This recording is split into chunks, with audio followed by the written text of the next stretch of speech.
So basically, I just want to explain. What I meant was, This episode contains discussion of childhood sexual abuse, physical and emotional violence, and addiction. Listener discretion is advised. All right. Okay. 3. Sorry, getting that up. 3, 2, 1. Hi, Ange. How you doing? Hey, Kendra, I'm doing okay. How are you doing? I am doing good. Getting excited. My son's game's about to start. He's up in the northern part of North America today, and a few Oh, hours away from us. So I'm excited to get to watch him on. Thank God for Game Changer. Do you know about that yet?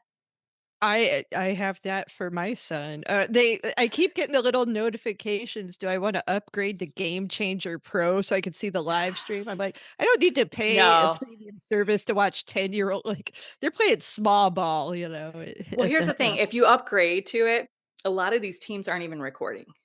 So Oh, don't really? waste your money. Yeah, no. I think I pay like the $50 one so that I get like all the information and I can watch other teams in case our team hasn't got it going. So yeah. And in college ball, you'll find too that a lot of them don't even use Game Changer anymore. And they use this stupid website that wants even more money. And you can't even, yeah. I'm like, I'm over it. Well, what's terrible is, like, all the notifications, right? Because it's just another app that gives me, Yeah. like, 99 plus unread notifications, and I'm like, "Oh my god, no, I can't keep." So, like, the thing is, once I get too many notifications, like, I stop looking at them. Like, I reach a threshold, like, "Oh, I can't check them anymore now, there's too many." Right? I usually turn off the notifications on everything. I'm terrible. And that's why if people are listening to this and they know me in my personal life, if I have not responded to your messages or anything, it's because I don't have notifications and I check it usually at the end of the day. So don't think I'm ignoring you.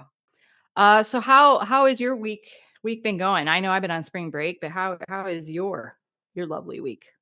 I'll tell you what, man, I keep feeling like I get in a good groove of doing something. And like, do you know how it is when you wake up in the morning and you go to take a shower, but then like you forgot something downstairs? So like maybe you start the water in the shower and then you go downstairs and you come and grab your stuff.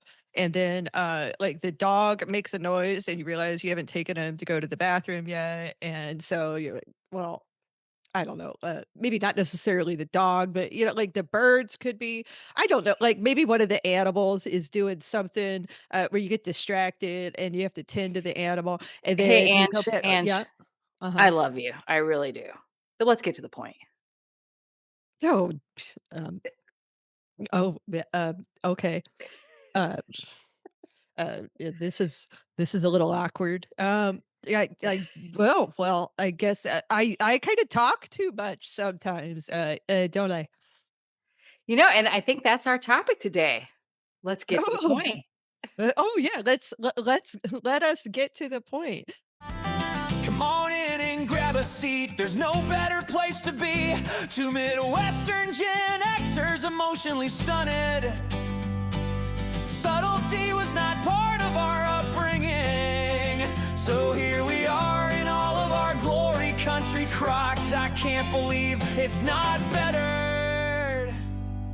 Yeah, I approached I approached Kendra and I told her I wanted to explain how over explaining uh, you know, people tend to look at us like over explaining is a personality flaw. And I wanted to kind of flesh out that topic a little bit because it's not necessarily a personality flaw, it's just another trait that we picked up as a survival strategy. And we keep talking about things to see, things not to see, when we're looking at kids. But, even other adults, like we don't need to necessarily identify other adults. But, if we're going to be safe spaces for our friends and family, like let's start approaching them and handling their conversations with grace and patience and a little understanding of where that's coming from. And, maybe then, like after I explain some of this concisely to Kendra, like I'll try not to over explain it. She'll understand like when to intervene, and check in and say, is everything okay? And when to just let me fly, because maybe I'm just being autistic today. Yeah, when you did approach me with this thing, I had to stop and think. Because a lot of times I know you and I had talked and you told me like I don't have this issue, but I do. But when you both have that issue, sometimes you don't realize it because I never realized it about you. And just for the record, folks, I wasn't cutting her off because I didn't want to hear about her dogs and her birds. It was part of our podcast.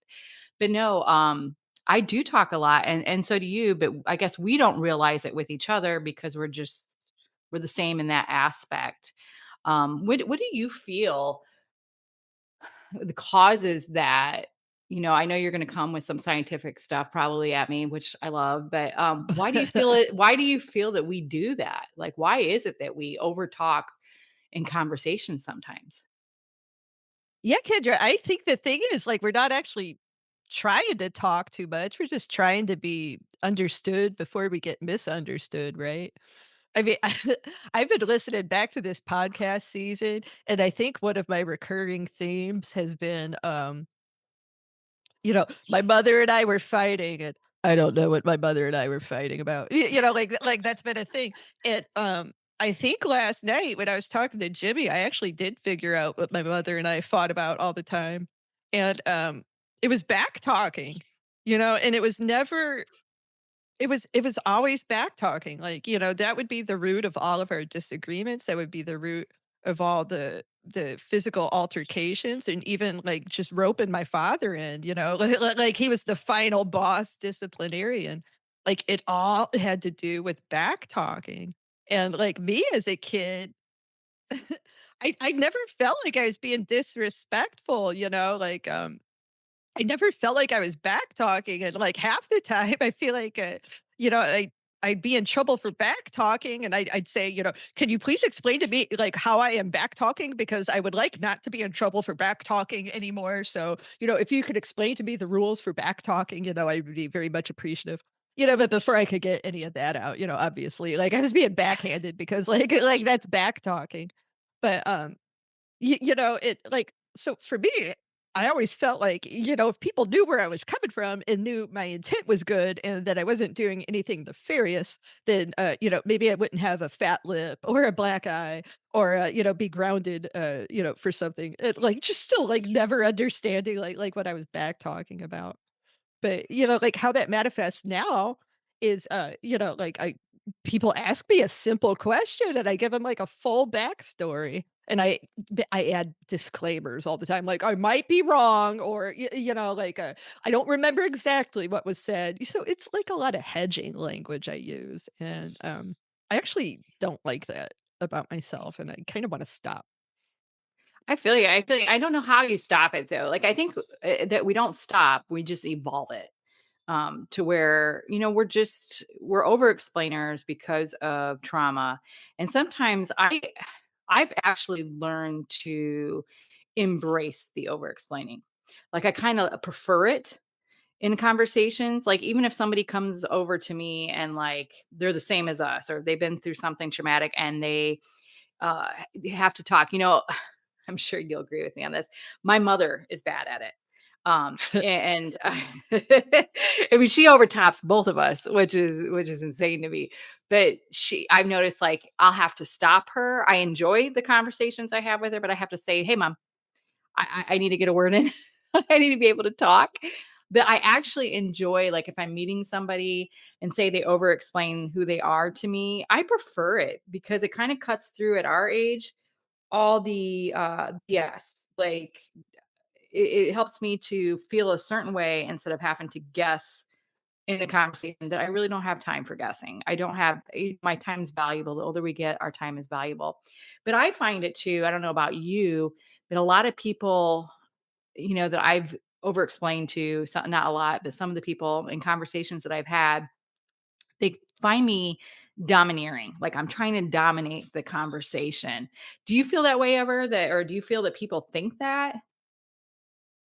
I have a lot of issues with that perception at work, I feel like, and I'm not getting that specific feedback, like, it's my own kinda introspection where almost like I feel guilty after I've talked too much. We have these team calls every day where there's, like, 6 or 7 of us on the call, and, I'm kind of one of the more experienced people on the team, and I feel like, I feel like it's my professional expectation of me, to speak and lend my expertise. But I always feel like people don't understand me because, maybe I haven't been in the group long enough, so I'm not using language they're familiar with, or maybe I'm undercutting myself, like I don't trust myself, like they're gonna take what I say at face value, so basically I'm basically justifying myself in the moment, like trying to add my own credibility. Like, I know the answer to this because this, and this.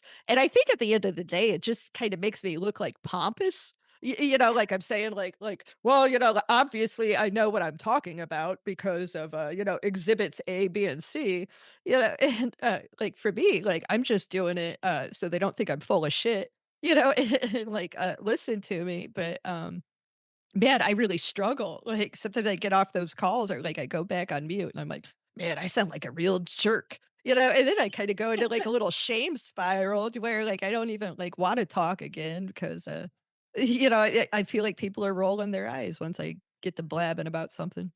Yeah, I feel this. I feel the same way. I'll get in conversations, and I think for us, going through what we went through and never really, we grew up in a household, and I'm sure a lot of families are like this. And our family is very loud. I love my uncles, my aunts. I love them, and Our I will uncles are so loud. they are so loud. But I love that about them. I adore that about them. I really think like your mom was one of the quietest. Like I never heard her be loud. Like she never was loud. I never had to like, and maybe that's why she didn't understand you. I'm not giving her an excuse or anything, but you know what I mean. She Right. was never loud. Like my mom, I had to overtalk. That's how I learned to overtalk too, not just because of the trauma, but because we came from such a loud family. And I noticed all of us cousins, I mean, all of us, none of us are very loud. We might talk a lot, but we're not very loud. And I think that encouraged us to have to constantly speak or hurry up and get our point out because otherwise I you never weren't going to get it thought of out. that. Like, we were in a big Yeah. family. Like, I tell Jimmy all the time, I've got 26 first cousins, and I can tell you all of their names, in the Oh, birth yeah. order, Yeah. and you're the same way. Like, and he's like, 26 cousins. Like, nobody has 26. I'm like, I got 26 cousins. Like, and I love all of them, and I never thought about what you were saying, but man, those big families, like you're like fighting for resources, like you're fighting for food, you're fighting for attention, you're fighting for airtime. Like, you got to make a case for yourself, right? Oh, absolutely. I mean, for instance, we went to Florida for a game and we had dinner with one of my, Angela and I's aunt and uncle. And this will crack you up because you know who I'm talking about, and I love them so dearly. But when they get on a point, they get on a point, and so it's the old me would have probably tried to talk over our uncle, but the new me was like, I appreciated it. And I really listened to what they had to say. And I understood that they have years of wisdom beyond ours. And, their points were really good. But it just made me chuckle because, you think later in life that people would be a little bit quieter, but they're not. Like my mom and our uncles, I mean, they are just, God bless them, but they are loud people. But no, our trauma, I think, like we have talked before in the past, we're always worried that people are going to see the shamefulness or they're going to see this. And so, or how we come off isn't going to be perceived correctly. So we hurry up and we try to fix the narrative. We accuse other people of fixing our narrative, but we really not fix the narrative, but we try to make sure the narrative is heard prior and before anybody can change it or before anybody can. And that's what I find. I had conversations this past summer of an ordeal that I went through. And like I told you, I stepped out of pocket and I just like, bleh. And it wasn't me trying to dominate the conversation. It was me trying to explain, like, hey, don't get mad. This is where, and I feel, but you feel like you said after you leave these meetings, you feel terrible. And if you could go back, you would probably maybe tone it down just a little bit. But at the same time, growing through this podcast, growing through therapy, I'm learning to embrace that about us. I really am. And I am okay. If you want to come up to me, if you're listening to this and you see me out in public, go ahead, over explain yourself. I'll take it. I'll listen to it, and I understand it. Well, it's interesting you talked about, like other people controlling our narrative. We've kind of talked about that a lot without explicitly naming it like that. But that still happens, like that's still a problem for us, like just like we're just characters in a story, like an unauthorized biography, it feels like, and like we're trying to put our own story out there, and it's so frustrating. But so I get like why we and other people try to over explain and kind of control that narrative. But as you talk about other people doing that, I wonder, like, do we lose credibility with our audience because, maybe not everybody knows we were traumatized or like why we over explain. So how do we look any different than the bad people, like the bad people that are trying to control the narrative? How does somebody not look at us and say like what's this bitch trying to hide? Like she's acting like real shady. Yeah, I don't think we can be compared to them. That I really don't. And I think as far as I'm going to compare us to a story. I was listening to this lady on a different podcast. So this is I'm going to speed through her story real quick. So she was getting married, and like the night before her wedding, she had learned that her maid of honor, who was her sister, was having an affair with her soon to be husband, and somebody shared this information with her. And she, really didn't have the time to process. It's the night before her wedding. She's finding out this crazy stuff. So she goes to her wedding morning, gets walked down the aisle, and I guess had a breaking point or whatever you want to call it. And she took the mic, and in front of the whole wedding guests, the wedding guests that were there, and she's got her sister who's a maid of honor, her soon to be maybe husband standing in front of her. She takes the mic from the pastor, and she begins to say, well, I thank you guys for coming today, but there's not going to be a wedding because my sister-in-law, or not my sister-in-law, my sister is sleeping with my husband. And so the wedding gets called off. Now that's I've told you the story for a reason, because shortly after this, she is ostracized. The woman who was going to get married and calls these two people out in front of the whole audience, she's ostracized from her family. And she is also, like, people have taken to social media and said, because she put it on her podcast as well, they took to social media that, that's something that should have been kept private. That's something, and I'm sitting there thinking, and you might feel differently than me, Angela, and that's okay. But I was thinking to myself, what do you mean she should have kept that private? Like, good for her. I Like, laughed because yeah, I thought the balls on that woman. Good for her, like absolutely. I love Good when a lady grows a nutsack, like Good for her. So then it had me thinking about our podcast. I'm like, I wonder how many people that we didn't reach in time to say, hey, we're going to do this podcast. This is what it's going to be about. I know we warned several family members, but there were family members that we didn't talk to about it. And I wonder how many of them, to myself, as I'm listening to this other woman's podcast, they think, oh, well, Angela and Kendra, not that they don't believe us, but we should have kept that private. We're hurting the family by doing this. And then I thought to myself, I felt guilty for like 2 seconds. And then Angela and I did have an incident happen, and we could have reacted by over explaining and protecting our story. But, I think growth shows that when something's real, you don't have to over explain it. you don't have to engage with it at all. You don't have to engage with it at all. And you have every right, whatever is happening to you, you have every right to talk about it. And that's why these families, especially, they, and I'm not speaking about our family, because our family has been very, very supportive. I've talked to a few of our cousins, very supportive of what we're doing. Even the adults, are being supportive. We have a couple that are iffy, but that's okay. It's not their story. It's ours. And Right. I think we can't be categorized with the people, like, we did have a person that tried to change the narrative. And that's okay. They have every right to say what they want to say. And I'm okay with it because I know our truth and I know what happened. And we can't be categorized with those people that try to change a truthful narrative. We can't. I've had to deal with people where every interaction feels like I'm being interrogated. Like I am a suspect in a crime and I'm getting grilled in like a Sam Watterson like TV drama. And like those interactions always kind of make me feel like I'm on edge and almost like that person doesn't believe me or feels like they have something on me and they're trying to get me to confess to something, but I don't know what they're trying to get me to confess to.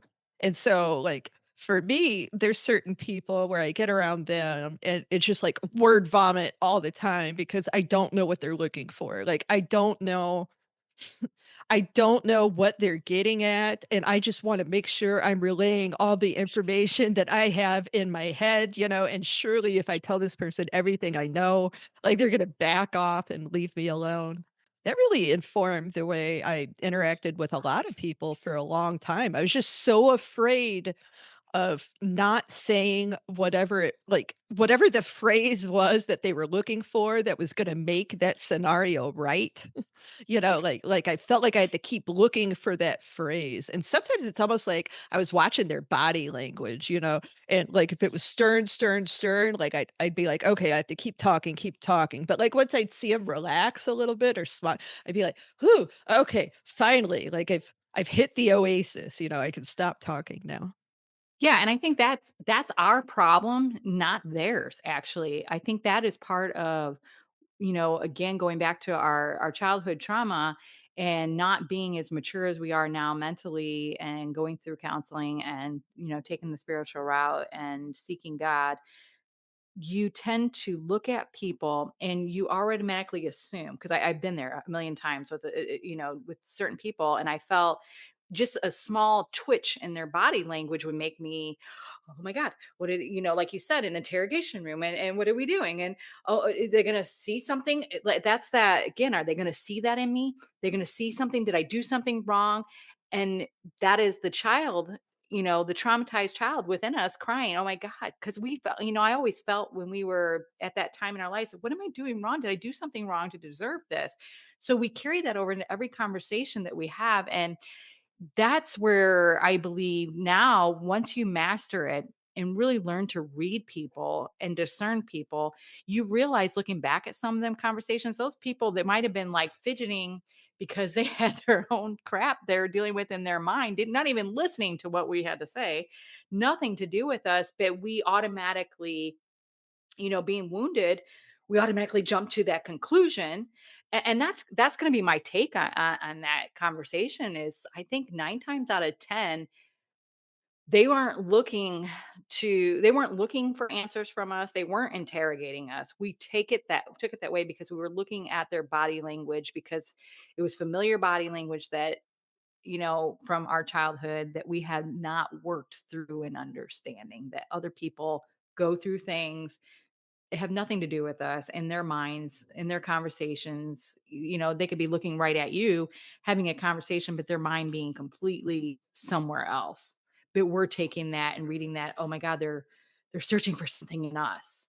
But I will say this, the interrogation thing, you just made like a light bulb go off in my head. I was growing up, and I don't know if you were like this, I'm the person that if I was sat down in a real interrogation room and the light was on me, I was tattletelling. Like I honest to God, you You're did like not a want to stool pigeon. Yeah. yeah, like you don't want to do anything wrong with include me in on it because I will sell you out. Like in a Narc. heartbeat. Yeah, absolutely a narc. Absolutely. Like if you were to rob a bank and I was the driver and I didn't realize it until I was already the driver, I am narking on you. And I always told my friends, being the people that we are ahead of time, like, hey, if we're going to a party and we're doing this or this or that, and you get caught and I get interrogated, I'm not lying. Like, Right. and so, they knew that pre-advance. And that's where, like I told you, sometimes the way we are is good because in advance. Like if I'll keep a secret for you, but if you were to call me and tell me like, "Hey, I got a body I need to bury out here," you're going to jail because I'm going to tell on you.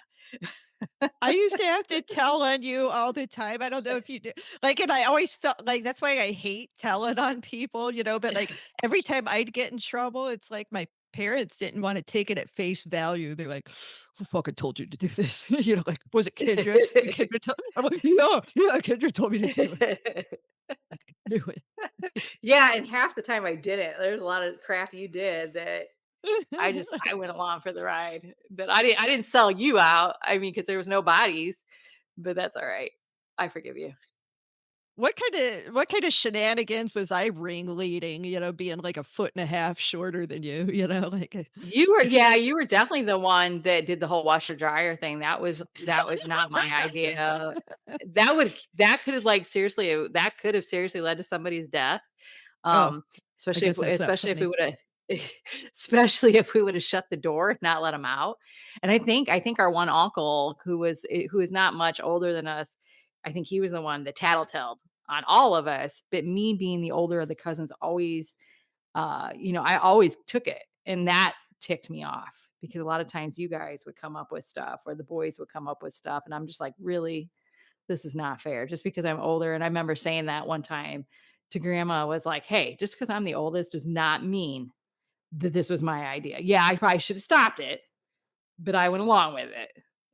We were talking before in that re-victimization episode about how sometimes we kinda get, like, backed into emotional corners or stuck in uncomfortable situations because, like maybe we're seeing the red flags, but we don't get up and walk away, and that kinda cues to predatory people like, "Oh, well, she lacks confidence. I can keep fucking with her because, yeah, I'm gonna beat her down, because she is not getting up and leaving." I feel like sometimes this talking too much is kind of the same thing or, like, we risk the same effect, because it seems like maybe if it has to do with no, like if we say no or set a boundary or something, and then like we start explaining it, like, well, like I'm only saying no because, like because we want the other person not to be mad at us, so we explain the no or we justify the no, but I wonder if, just sitting there like explaining the no, kind of signals to some people like, oh, well, sounds like she could be a yes. Like, let's keep chipping away at her till she changes her answer. Yeah, so I think our oversharing is now being once we own it, once we see it, it can be controlled and used in our advantage, and it can be also useful once we notice that we're doing it to get to the point. And I'm finding myself in conversations now where if I start to see myself over explaining, and you can tell by a person's demeanor if you're over explaining, I'll back off and I'll get to the point. And that's something that comes with a lot of time, folks. That's not something you're going to do overnight. If it's an issue that you struggle with due to trauma, there are some people that just have the gift of gab. They just like to talk. And that's a Well, there's difference. There's a big difference. And I mean, I want people to know that, Angela, is there's a we're gift from of the gab. Midwest. We got Yeah. that's what I was gonna say. We got the gift of gab, man. Like, there's not a Yeah. stranger I haven't met yet. Yeah, exactly. Like my mom will go into places and I mean anybody she will talk to and she'll sit there for 20, 30 minutes and I'm just like I'm over here because I am finally through this therapy thing, finally on, this maturity thing and I'm just like, "Come on." And then I notice it's not that she's oversharing. It's just her gift. She has a gift to gab and she's not rambling about nothing. She's actually having a meaningful conversation where I would find myself rambling about nothing, trying to save our narrative or save my, my point or prove that I'm right or oversharing. And it's so nice now is I'm not saying I don't overshare still because I do, but I notice it a lot more and I'm able to control it and I'm able to get to the point. Something I've noticed about myself, I've always thought of myself as extroverted, like I could go to a party and be the center of attention, no problem. I don't try to do that anymore. Like I don't like a spotlight on me. But, I can be very bubbly and charming and, like, meet new people and generally, I make a good impression on people. And so, like, I've always felt like I was extroverted, but as I'm getting older, I find myself, like, extremely, like, exhausted, after I'm interacting with a lot of people. And I'm wondering now, if I was never really extroverted, if I was more of an introvert, with extroverted personality traits, or even going into like the people pleasing, and I think like that's your mom too, like just going out and just trying to manage a room, and like, oh, if I could be pleasant, if I could be performative, if I could be funny, like everybody will enjoy my company and it'll be a pleasurable experience and like there won't be any animosity, like like there won't be any discipline, like if I can entertain and I can be charming. And now, like, I find myself coming home and, like, my battery is drained, and I'm like, "Oh god, like, I never wanna be around people again, this is terrible." And, like, I think it's kind of funny, and, like, I'm wondering, if your mom's the same way because you kinda get on her for never leaving the house, but when she does, man, like, she's the center of attention. Maybe she just feels drained, like, afterwards. Yeah, I completely get that about my mom now that you say it like that. And that does explain a lot because on her job, I mean, she works in sales and she is constantly talking. I mean, I'm sure you've heard about all of her conversations that she has because after she talks all day, Well, she she gets calls in you. trouble for some of them. Yeah. Yeah, well, we're not gonna talk about that. But she'll call us, she'll call Angela or I, and she'll tell us all about the conversations that she's had all day. So she's actually having the conversations twice. And I'll say I used to be that way. And like you said, when the partying and stuff, when we go to party, and we're not doing that anymore, folks, it's been many, many years. But I remember having to go in, make jokes, sarcasm, be the center of the room or the life of the party, just to be liked or just to be known. And I find myself now, in this phase of healing, in this phase of life, like I don't want that. I go to work, and I do a lot of events, for my job.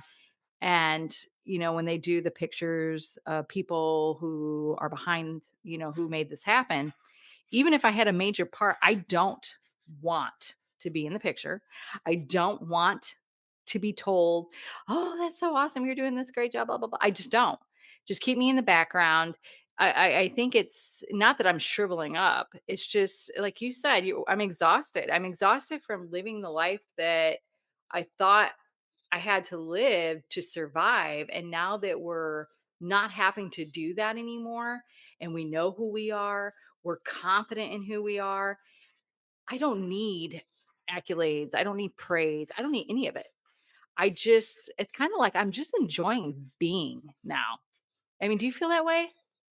Yeah. Well, I mean, like, we're coming into a stage of our lives where, like, like, we realize we're allowed to say less. Like, we're allowed that applies to all you listeners too. You are allowed to say less, sometimes less is more. You are allowed to say less. You are allowed to be misunderstood by the wrong people. Like, like, you don't have to over explain to the wrong people. Who gives a shit? If who gives a Right? shit? Like, if this jerk over here, like, like, thinks you mean what you say or thinks you know what you talk about, like, if he doesn't matter, who cares? Just shut up, walk away. You're allowed to let a statement stand.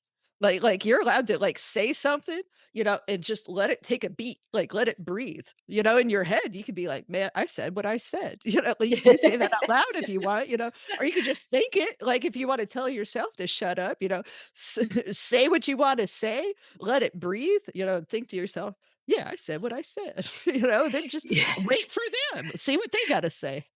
The best advice I have gotten over the years was by an older guy, probably like our grandpa's age.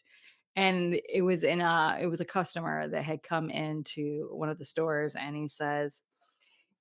he's like, we were talking about stuff and a situation with, that he came into the group of our conversation and he looked at me and he says, "It's none of your business what anybody says about you." You've And I shared that with me before. Yeah. And I took that advice And it was like, literally, it is the best advice I have ever gotten. It's none of your business what they say about you. Do I know people talk about me? Abso-freaking-lutely. And I think I actually find it fun now to let them sit and think that I don't know things. And I think it's hilarious that they all rat each other out, especially if people are talking about somebody, they end up ratting each other out, which is hilarious to me now. But it's none of my business. So I don't take it to heart. It's like, okay, so and so, I've had people call me and they're like, so and so said that you're like this, blah, blah, blah, blah. And they're attacking my character. And I'm like, oh, okay, well, go back and hear it again and don't ever tell me because you're just as bad. I think the middleman is just as bad as the one who says it. But 5 years ago or even 2 years ago, I probably might have come unhinged and I might have called you or confronted you and said, listen, I tried to over explain things. Now that's such a great thing of healing folks. And that's why we always are encouraging, even if you're spiritual, you still need a therapist. You still need somebody that, you can trust that legally can't give your information out and that you can have a conversation with and is educated to give you some advice back. And so healing is so amazing because now it's like you talk, I'm like, okay, like you said, whatever. And I might say things in my head that I wanted. And I do that now too. And then I'll start chuckling. I did have this incident. I will say this. It was a couple weeks ago, and it wasn't even directed towards me. I was in a meeting and, this person I was sitting next to, they were taking some heat from the person across from us. And it was like I had some stuff. Like if it was a couple years ago, I probably would have gotten fired or I probably would have said something. And I didn't. I sat there and in my head, I had this whole conversation in my head of what I wanted to say. And then I started laughing, and the person across from us is like, is something funny? And I couldn't tell them what I was saying inside my head.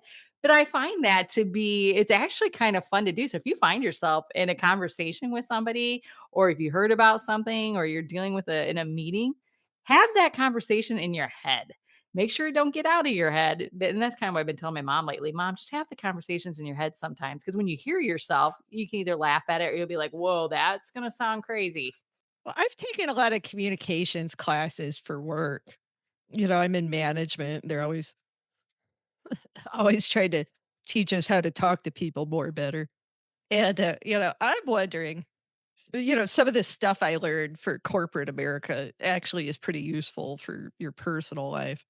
But, I've had a lot of interesting coursework on like how to frame out crucial conversations or have those hard discussions. And, that's something I do in my personal life. I don't know if you do that, Kendra, or the listeners, but man, sometimes like you got to, if you're going to have that hard conversation and you feel like you get in the trap of like over explaining yourself and, like sometimes that pisses people off and they cut you off and they don't even let you finish, because you've already talked for 15 minutes. Like you need to frame out that conversation. Like you could even, you could use the little notes app on your phone. You could use little physical note cards, but frame out that conversation. Like here are the 3 points that I want to make, and like a quick little bullet, and you can move those note cards around, like you could frame it out, but I don't fall into the Angela trap of like overthinking like all the potential responses they could have to each one of those. Cause then it turns into like, it's always sunny in Philadelphia, like Charlie Day, like with with the crime map and the yarn and stuff. Don't get into that trap. But I feel like sometimes planning out those hard conversations and like kind of gets ahead of me, like over talking and kind of losing the interest of my audience. Yeah, I agree. I think that's a good idea. Or if you have something to say too, like you say, using your notes, I always pause now. I'll text, I'll write out a text or type out a text and I'll write out an email. I'll walk away from it. Then I go back and I read it after I've really digested what they've sent, because the old me would literally type out a response and not even check the grammar, check the anything. It was like, send, F you, you know. but this is how it's going to go. You're not going to override me on this. And now it's like I pause and I consider the Never other. put that in writing, can you? Well, I never said F you, but I was really thinking it with some of my words. Cause what was the other best advice I got? The first advice was it's none of your business what people say about you. But the other advice that I really truly love, and I've told my kids this, is you have to learn to tell people to go to hell where they look forward to the trip. And my kids didn't understand that. And it's a hard piece of advice to learn because there are ways you can get your point across to somebody that is being annoying or being stupid, and you get your point, but it's still professional. And I've kind of really have mastered that lately that it's by pausing, it's by walking away, it's by taking the time to see what that person on the other end, whether do work or whether it's a personal thing, where their perspective is, where their mind might be, and am I taking this wrong? I didn't hear them correctly, or maybe I didn't read something correctly. So by pausing and taking that time, it helps me. Like last night, I had a situation going on, and Angela and I are very back and forth with our texting and with our phone calls because both of us know that we don't like to be left unread because it makes us nervous.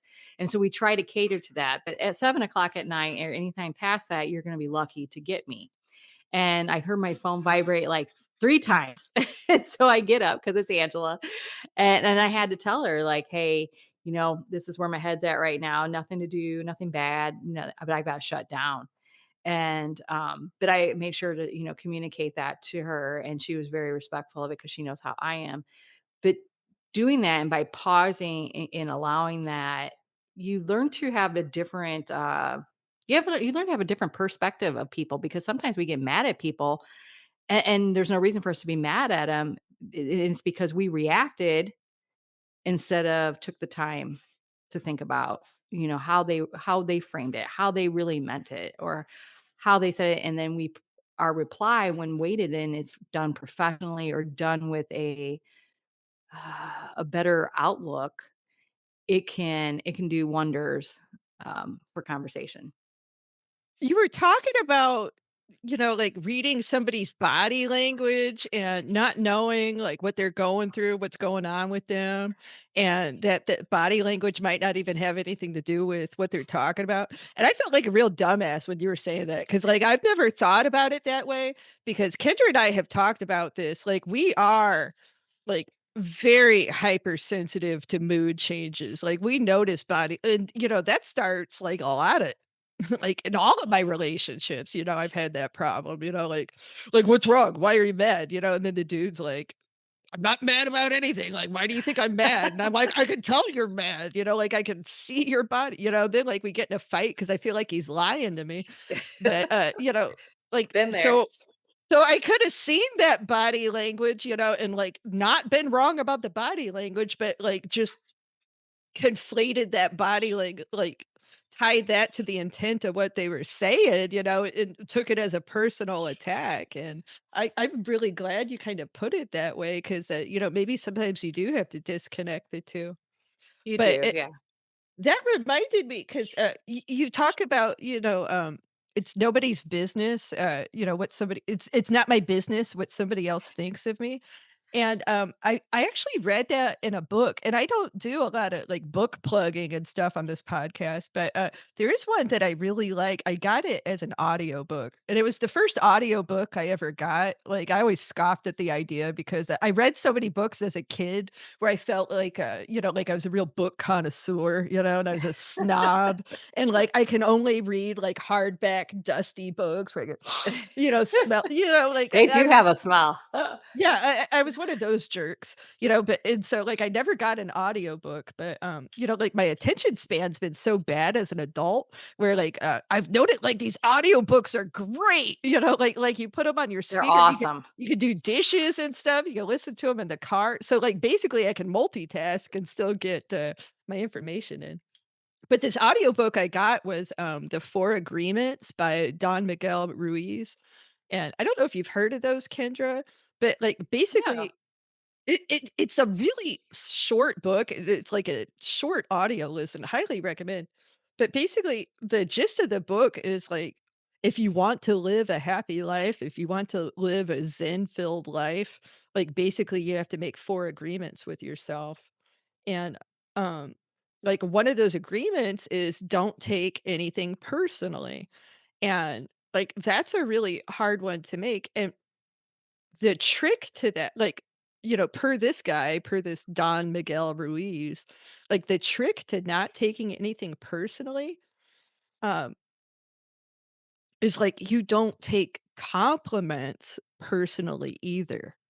And, like, that part, like, really took me aback, but, like, if you think about it, it makes sense, because, we're so invested in all the bad stuff that people say about us, then, like, if we wanna remove, like, our interest in that, like, we also have to remove our interest in the good stuff, because basically, like, it's all the same, right? Like, we're just seeking other people's opinions and, like, using their opinions to kind of value ourselves instead of doing, like, the self-valuation, we're relying on other people to say, like, "Oh, well, you're good, you're bad, you're awesome, you suck."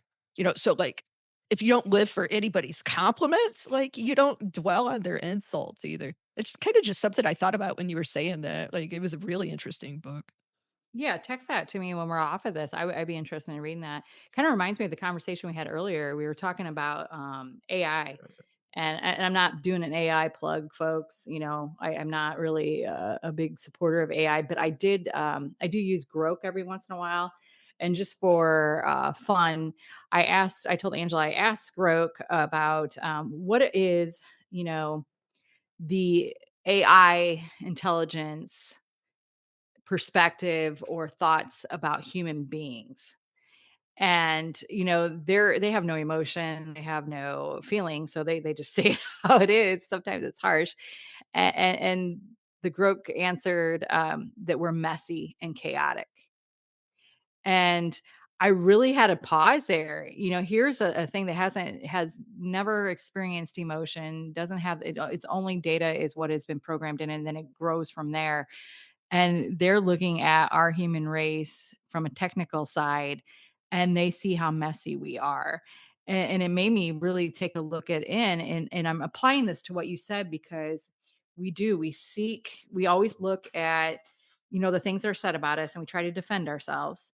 And then we overshare because we're defending ourselves. But we take these compliments and we eat them up, like, oh my gosh, how many likes am I going to get? How many listeners are listening to our podcast?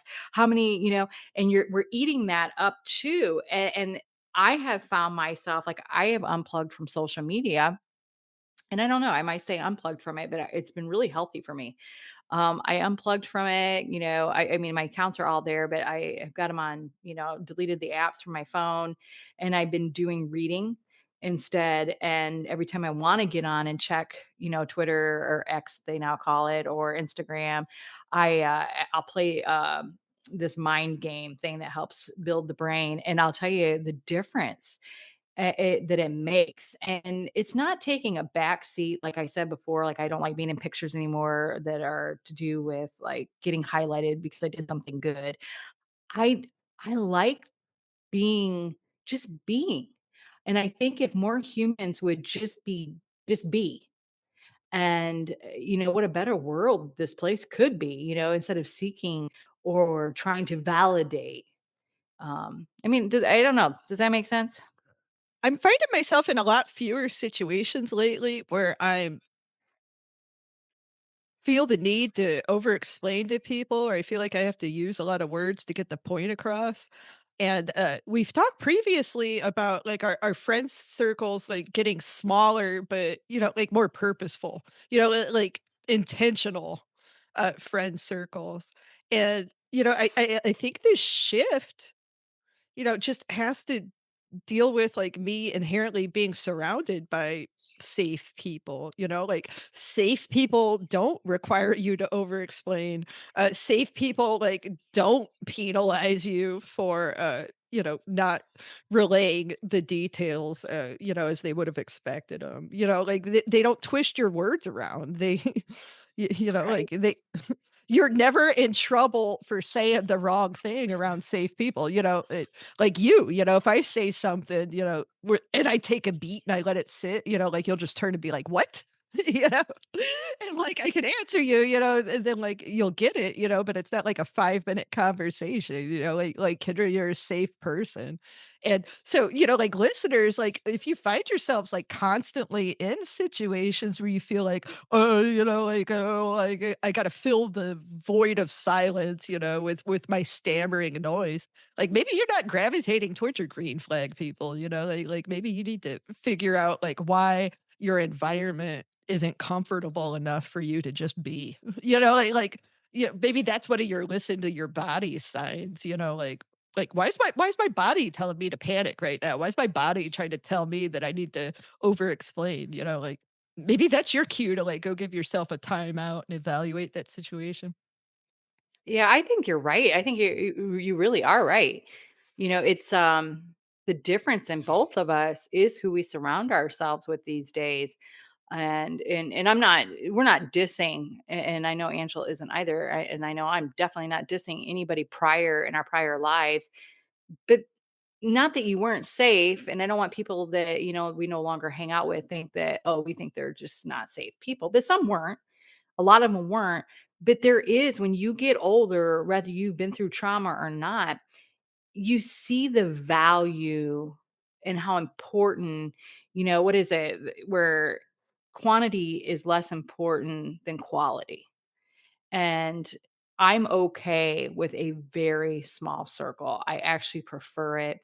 And I've learned to be content, because sometimes you have to do things on your own. And I'm very content where in the past I had to call a friend to go do anything. You couldn't do anything by yourself. You had to go do this. And I'm content. I could go into a coffee shop, sit down and have coffee by myself. And sometimes I prefer it. So I don't have to over explain.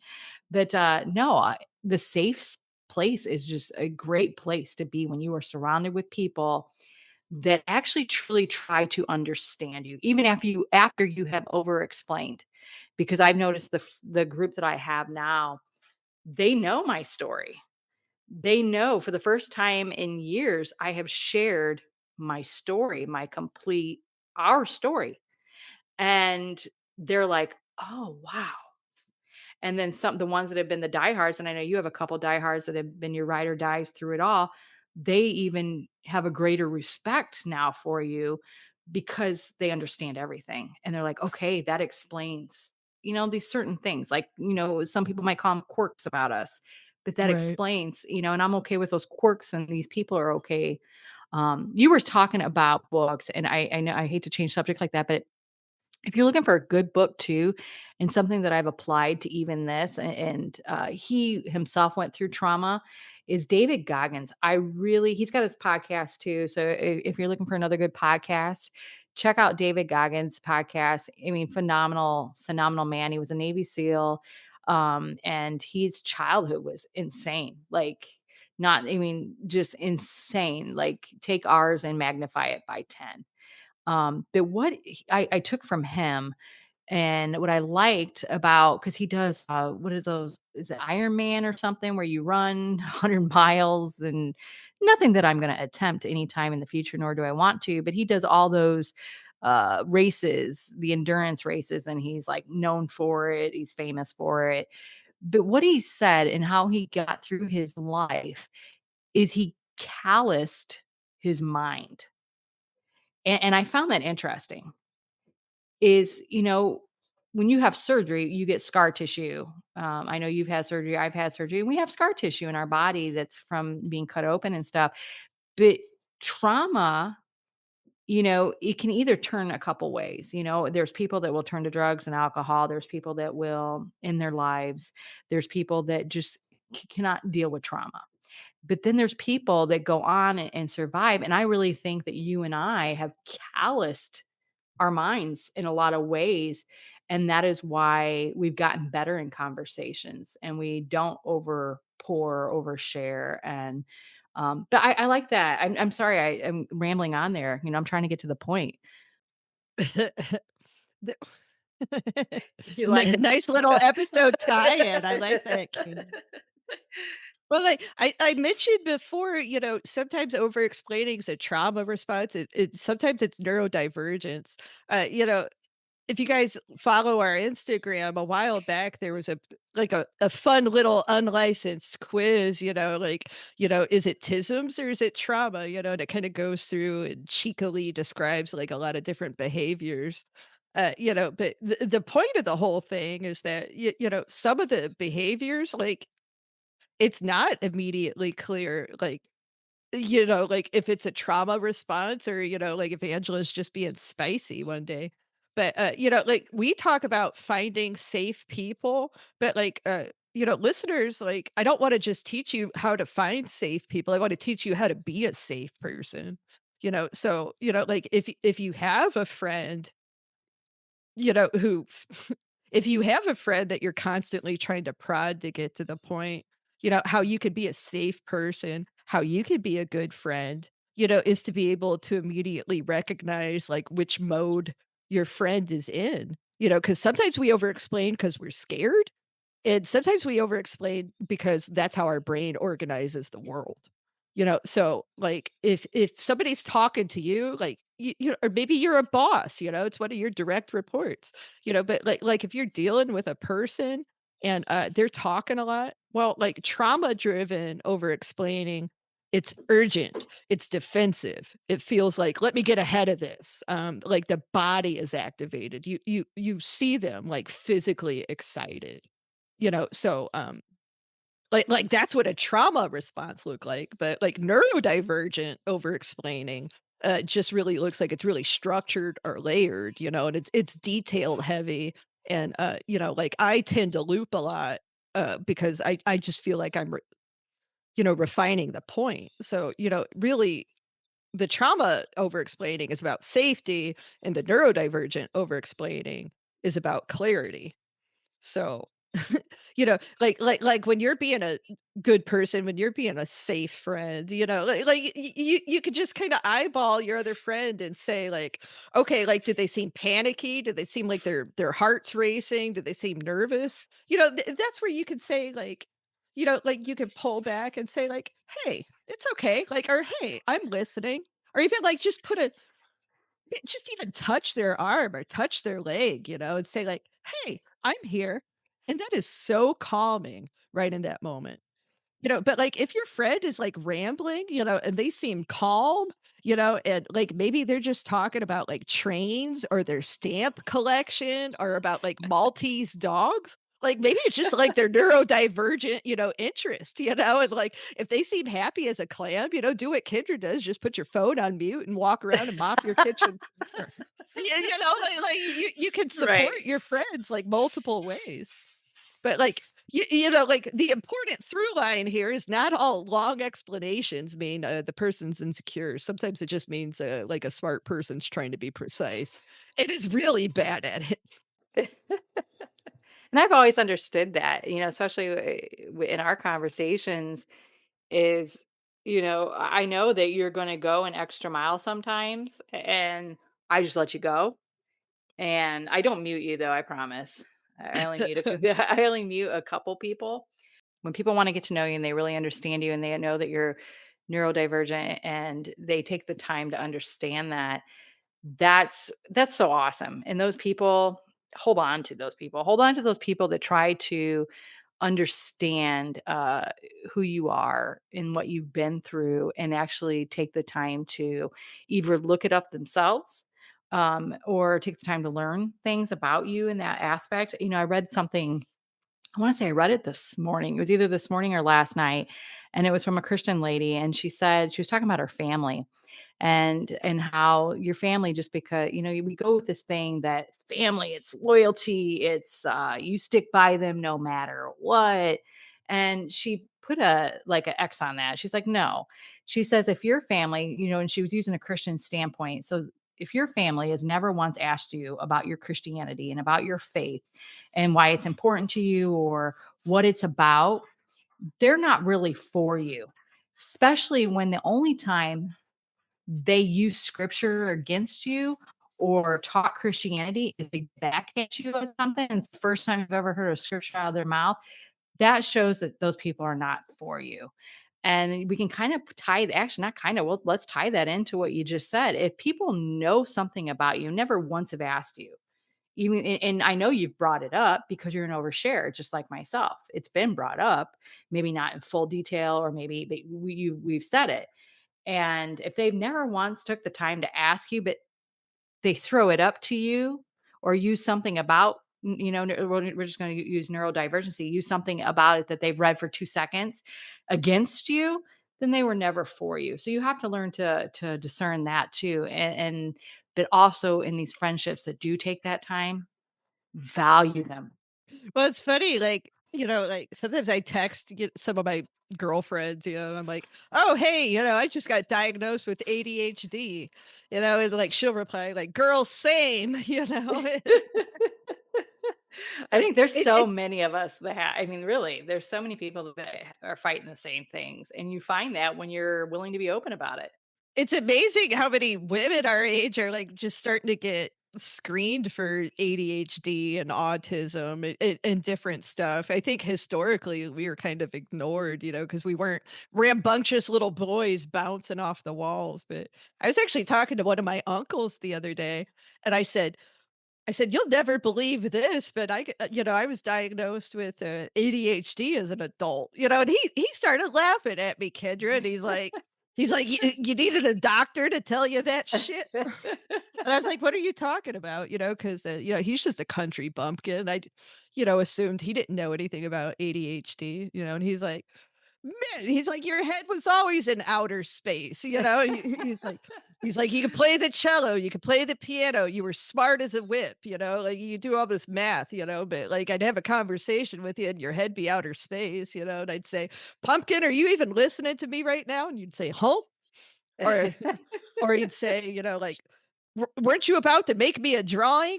And he'd say, "Oh, I forgot." And he'd say, "But you got all the crayons out and stuff." And I'd say, "Oh, I'm sorry, I forgot. Let me do it now." It's funny and kind of validating, that like 40 years later, he's like, "Yeah, like obviously."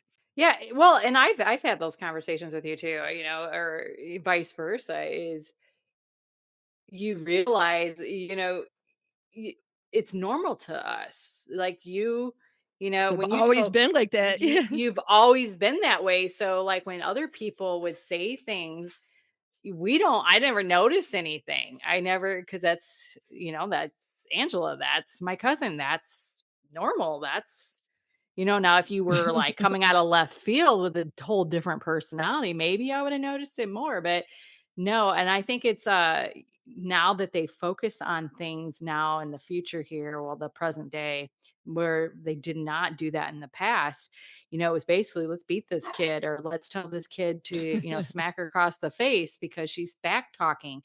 And I had a conversation with my son this morning, before he took off and left for baseball with his team. And we were talking about, he was just joking because I was teasing him about something. And he's like, a few years ago, you would have smacked me over this. And I said, I never once, and I really don't remember, I maybe one time ever spanked my son.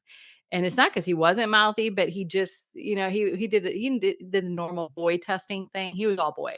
But he said, now that I'm older, mom, and we're adults here, we're gonna have a conversation. And I'm like, I'm like, okay, what? He's like, you went after her. You went after my sister all the time. And he goes, I used to think like, man, mom is so mean. Like, there's a couple times I thought about calling turning you in. And I was like, are you kidding? He's like, that part I'm kidding about. He said, but now that we know about my sister and what she goes through mentally, you didn't understand it. Cause even back then I'm like, mom, you need to smack her harder. I was he would think to Right. himself. And and I can relate to your mom in that aspect is, you know, what you don't know, and you try to rope in or try to control, and you're just like, man, how do I control this? How do I didn't understand her. And her and I have had conversations now that she is an adult and married and has her own life, and we're able to talk about things. And I've had to own that, and I have literally came back and said, hey, I am so sorry. I'm so sorry that I didn't understand and I reacted this way Right. towards you or thought you were mouthing me constantly. And she wasn't. She was just like you. She would constantly, "Well, what can I do better? What can I do?" And it was just nonstop. And after her diagnosis and taking the time to look it up and learn about it. And I wish it was more done in the past. I wish it was more brought forth that we've always been taught that everything's a mental illness. It's not illness. It is just something that's either A been caused or something that, like in her case, she doesn't produce enough. I think it's serotonin, or one of the two. She doesn't produce it, and Right. so that's a medical thing. And we are so fast to say like somebody's this and basically like let's get the garlic out because they're vampires. No, it's taking the time, getting to know them. And then if you are a parent like me and you have an adult child and you're learning the stuff about your adult child that it maybe has been diagnosed since they've left your home or diagnosed as an adult, consider looking the stuff up, consider studying about it, and then consider about owning you're wrong and apologizing.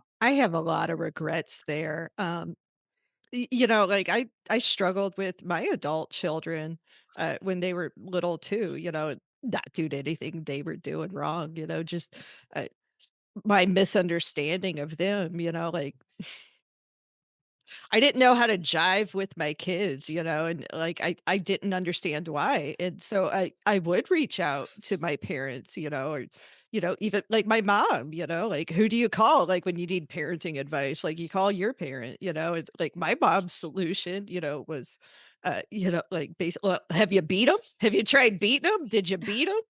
And like but that's the only advice. You're like, "No, I don't wanna beat him. No, I don't wanna beat him. I don't wanna beat him," but then it gets to a point where, it's almost like she would yell at me like, "Well, like, if you're not gonna follow my advice, like, I don't want you, like, calling me and asking me what to do with your kids anymore. Like, I told you what to do. Like, I told you to beat 'em." You know? And so, oh my god. Oh, I wish I could go back and Oh redo yeah, a lot of that stuff. all of us too. And that's what I think is part of our healing too, is seeing that, recognizing it, just like I said with my daughter, and being able to have those conversations with her today and say, "Hey, I am sorry," asking for forgiveness. And she didn't have to forgive me, but she understood too because she's taken the time to get to know me and get to know my story. And she's asked me questions about our past, and it explains a lot to her and how I reacted to a lot of things. But she understands though too that I didn't know. I didn't have the tools or the wisdom, let's say, or the knowledge of what she was diagnosed with at the time, because we would say things to like the pediatrician, like, "Hey, she's doing this and this." She would repetitively do things. And no, no, it's a phase. It's a phase, or it's defiance. And it wasn't. And we need to, like, like you said, yeah, we wish that we could go back. And I think it's great though for parents to just be at that point, even if you haven't had an opportunity to speak to your child. If you have a child at home still, or if you have children that are grown, you haven't spoken to them about it, or you feel that there's something in between you guys because of this kind of stuff.